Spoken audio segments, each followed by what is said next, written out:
good morning to you. It is April 27th. Welcome on in to Daily Cards Live here on ClaibsOnline.com, presented by Mungenast St. Louis Acura and Royal Banks of Missouri. I'm Joe Roderick, joined alongside by Bob Ramsey.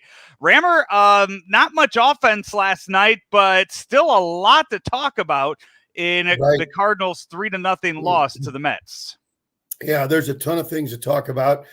I think the thing that is the biggest overall is Jordan Hicks, who looked pretty good to start the game, then gets hit by a line drive. Thank goodness the tests were negative. They'll have to be careful. I think worst case, though, it looks like maybe you'd push him back a day or two, but probably not even that. You know, we've seen pitchers with tight forearms and wrists and things, but I don't think that's going to be an issue. Yeah, reports had him with wrapped heavily in ice after the game. You saw him laughing in the dugout as the game was going on. It did not look like somebody who was going to miss any kind of significant time. And with him only going out there and throwing maybe 3-4 innings max in his next start too, you kind of go in there, you get the little benefit of knowing that you're not putting him out there to throw, take you deep into a ball game. So you have guys in place to kind of come in after him and pick up the slack with that, which we did see last night, though. In the loss to the Mets. You saw another outing from Andre Pallante. Came in when he wasn't even expected to come in, had to warm up cold there in the third inning on the mound in front of everybody as they were all waiting for him. Came out, did give up the hit, but after that he did not allow any earned runs in the outing last night. Yeah, maybe it's because, and I always criticize we in the business about always considering the unknown as a negative. And I continue to say I'm worried about the bullpen, but the numbers tell me I shouldn't be. And maybe it's just that because I don't know these guys. I have no idea who any of these guys are, and they just come out and perform. They've done a really good job. And like I say, maybe I'll feel better as I get to know, oh, yeah, that guy, and go like that. What I do wonder is, and maybe I missed the press release, has Jake Woodford been seen? I thought he pitched the other night. I thought he just pitched a day or two ago. I'll go back and I will. These are the kind of games where, I kind of expected him to be kind of a long man in these kind of deals. And again, now there's a guy I'm familiar with and I really like him. Maybe I shouldn't like him as much as I do. And you know what, just to play a devil's advocate here, we didn't get any, I don't remember seeing any quotes from Ali Marmol last night in regards to his usage, but maybe Pallante is a guy that's a lot that you can warm up quicker. And in that scenario, maybe the idea was to bring Woodford in to start an inning fresh, and they weren't able to get him warmed up, and it was kind of unexpected that Pallante had to go in. And he was pitching well. So, you know what? Hey, let's just keep riding with him the way that they did. The last time that Woodford pitched was on April 24th. It says here against Cincinnati. So that would have been Sunday's game against Cincinnati. So he's pitched 2 games so far this year. I just thought they would be using him more, other than the group of unknown soldiers. But Cody Whitley yesterday in the game pitched 1 inning, did not allow a run. Danny Mack on the broadcast talked about how he has gone 21 in the third innings now without allowing a run, third longest streak currently in Major League Baseball. Really, they have done really a terrific job. And so, as I said, I think as I may be representing that group of cup half-empty guys that are Cardinal fans, that will get used to these guys, maybe get a better understanding of how they're being used, and have greater appreciation. They've been good. Let's talk about, though. I mean, if we're going to talk about the pitching, we have to talk about the hit by pitches that we have seen. Mets lead all of baseball right now in being hit by pitches. You saw it happen 3 times in the game yesterday. First, it was Nick Whitgren who hit Dominic Smith, and Dominic Smith got a little mouthy about it and was getting a little pissy about it when it happened. And then later in the game, you saw Pete Alonso get hit by Cody Whitley on a changeup. And you know what? Yeah, it was scary for Pete Alonso. His helmet was flying off before the ball even came into him. So that, that added to it. His helmet flying off had nothing to do with Cody Whitley. No, a couple of things there. First thing is, and I know the media talking about the media is pretty boring, but I'm going to do it anyway. On TBS doing their baseball coverage in their studio, they were going on and on about Alonso getting hit in the head, and they keep talking about guys throwing so hard, and not one time, including Pedro Martinez, all the people up there, all well-known former players and or broadcasters, none of them mentioned he got hit by a changeup. No. Which I thought was it just wasn't good. That's a detail that matters. Having said that, and I admit that the influence of Tony La Russa on the way I look at baseball is large. He is a great influence on the way I see things. You can't hit anybody in the head. You got to go. You got to go. Just like in hockey, you got to control your stick. You can't hit a guy in the face with your stick, whether it's an accident or not. Hitting somebody in the head is unconscionable, accident or not. You can't have it in the game. We just can't have it. He should have been ejected right then. You also saw two guys get hit by a pitch. Brendan Donovan got hit by Chris Bassett, and then Tommy Edman got hit in a pitch by former Cardinal Adam Ottavino. After the game, I'm glad you mentioned the words control and accident, because after the game, Chris Bassett, the starting pitcher for the Mets, had this to say about the hit by pitches in baseball right now. He went on to say Major League Baseball has a very big problem with baseballs. They're bad. Everyone knows it. They don't care. MLB doesn't give a damn about it. This goes back to last year, where the issue was pitchers taking advantage of the rules and using the spider tack and using anything that they could, no pun intended, get their hands on to have a better grip on the ball. We saw the spin rates massively go up, and then baseball said, you know what, that's enough. We're putting a stop to this. And then you saw those spin rates go down. You saw offense come back up a little bit. This year, you have seen offensive numbers lower than we have ever seen them before. We are very close to seeing the lowest batting average for the month of April since I believe it's 1979. Right now, I believe the batting average for Major League Baseball in 1979 was I think it was 229, and I think right now the average is 231 in all of baseball. It's really bad what the overall batting average is in baseball. But Chris Bassett speaking out to that after pitching a very good game, but hitting a guy and three of his guys being hit as well. The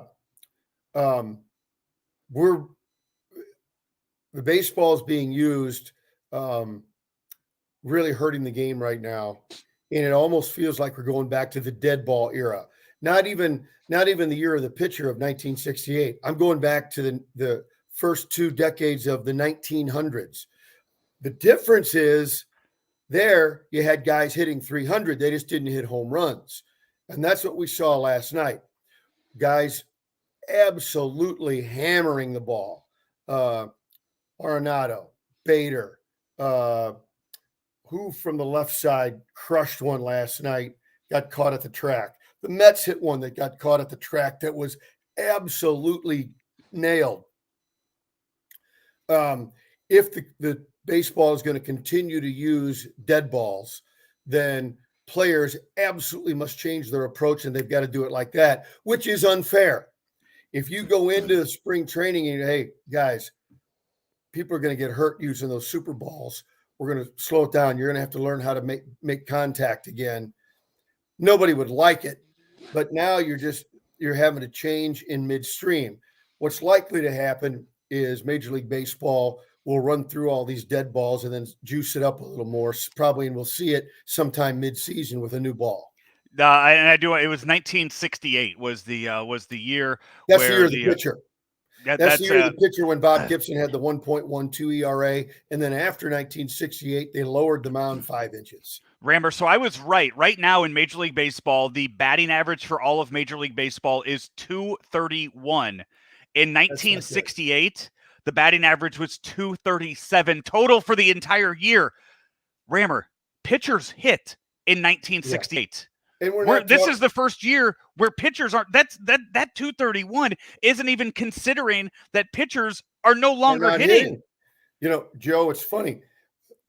Comparing 1968 to this year, to me, that was really the last year of the golden age of baseball. And so you talk about these batting averages. In those days, you weren't facing Carlos Carrasco and people like that. No offense to him. He starts today. It's why he came to mind. Everybody had a Hall of Famer or a near Hall of Famer at the top of the rotation. And the good teams had a couple. You had Gibson and Carlton. You had Koufax and Drysdale. Everybody, Tom Seaver, Jim Maloney, Juan Marichal. I could go Ferguson Jenkins. I could go down every team with just stud after stud after stud. It's not like that now, yet the batting averages are lower. And baseball better address it. And don't make it too artificial. Don't put Super Balls in. It has to do with the baseball, but it also has to do with the hitting approach. This is launch angle come back to haunt the game. The asses who put the sons of bitches who put launch angle as a priority ought to be taken to the town square, hung up and pilloried, because they've ruined the game, and this is the chickens come home to roost. How many parents are? They're your quotes for the day. How many parents are out there tracking launch angle at Ballparks National these days? Too many.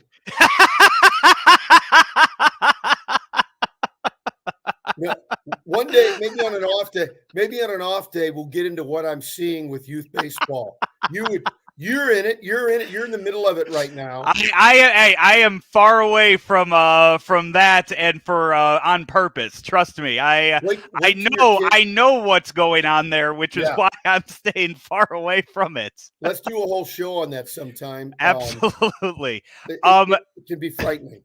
Speaking of shows, the Joe West podcast debuts on May 2nd, so I have a current affinity for umpires right now. I'm on their side, and I do want to talk about Mark Wegner last night, the home plate umpire in the game. Just the way that he kind of policed things at the end after he gave warnings. After the Pete Alonso hit by pitch, you saw Mark Wegner not eject Adam Ottavino for the sinker curveball that hit Tommy Edman in the foot.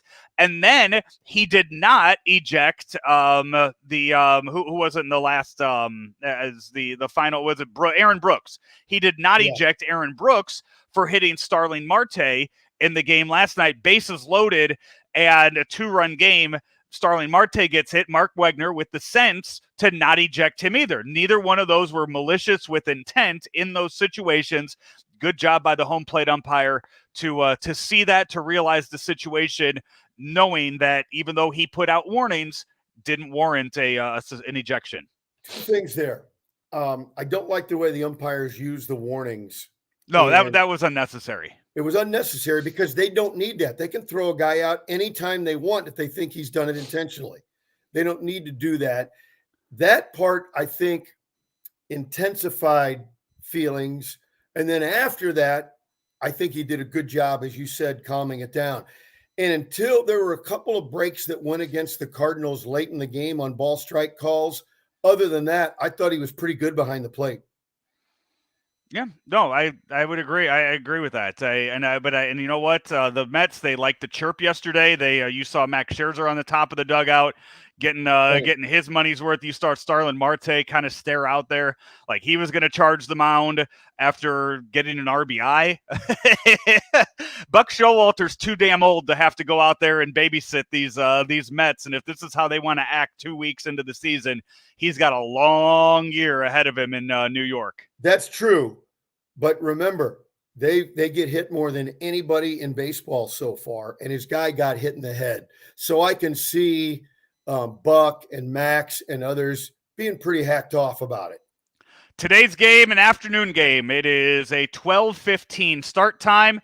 You have Steven Matz back on the mound going against right-hander Carlos Carrasco for the Mets as the Cardinals look to avoid the sweep. Again, 12:15 start time, and then the Cardinals begin a 4-game series tomorrow against the Arizona Diamondbacks. Another programming note, Rammer, for your radio station 590 The Fan. Joe West will be on with Frank Cusimano today at 11 a.m. So they will. You're in St. Louis, always good listening, or you can get it on the app like everybody does with everything these days. And on the lineup today, it'll be interesting to see if they can talk Arenado into DHing and putting Brendan Donovan at third base, which kind of that's what they did with Goldschmidt last night. Arenado might just tell him, no, I'm playing third. I don't know. It'll be interesting to see.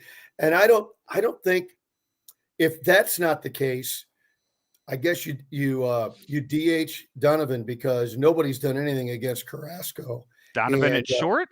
What's that now? Donovan at short? He hadn't played much short. I don't think so. Maybe that'd be, if you wanted to try it, I'd take a look at it. He hasn't played a lot of shortstop, but DeYoung had a hit last night. Maybe he's coming around. I'm skeptical, but if they do that, that shows me they're going to try and think out of the box a little bit, and I would be okay with it. Yeah, 2 more strikeouts too for DeYoung last night. 39% K rate for the Cardinals shortstops this season. Yeah. That's not great. Not great at all. All right, Rammer, we will meet again tomorrow to preview the 4-game series against the Diamondbacks, where I will sit here and I will say they need to sweep that series against a team like the Diamondbacks. Just a quick preview of just a quick preview of the show tomorrow, brought to you by Mungenast St. Louis Acura, and also, Rammer, your friends at Royal Banks of Missouri. Royal Banks, don't forget, mortgage rates are going to go up. Get in there now, 314-212-1500. Royal Banks, whether it's a new mortgage or a refi, now is the time. Call the folks at Royal Banks of Missouri. He's Bob Ramsey. I'm Joe Roderick. This has been another edition of Daily Cards Live right here on ClaibsOnline.com. Talk to you tomorrow. At St. Louis Acura, we have over 330 pre-owned vehicles of all makes and models. And all of them are covered by our St. Louis Acura Promise and backed by our Better Business Bureau A+ rating and 30 years in business. We also service all makes and models of vehicles, including glass and bumper repair, paint touch-ups, and full mechanical services from one of our 24 technicians. St. Louis Acura, better than ever for you, no matter what vehicle drives you.